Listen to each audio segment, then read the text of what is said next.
society, the people of this country, must not leave the fate of this country in the hands of politicians.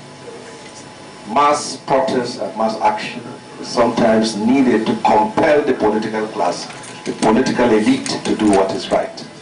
And seriously run over 120 million accounts effectively using the same communication system without referral to NCC or the National Assembly, then why can't that be done and replicated in our election system? When NSAS started, people started saying hoodlums are overtaking the process. And the question I asked is, who are the hoodlums?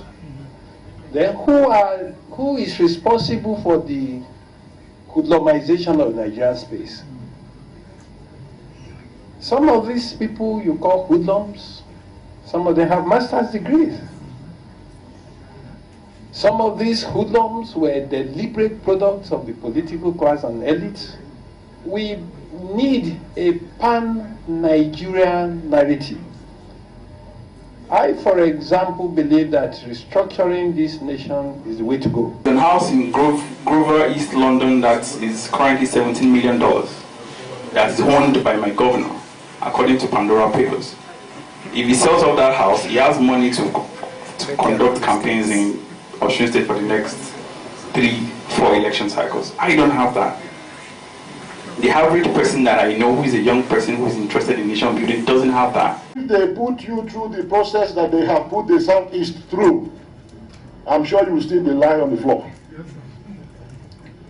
Every administration has made sure that the Southeast do not succeed one way or the other. But we have been doing our best. Thanks for checking out SYMFONI on YouTube. Please be sure to subscribe and like our videos for updates.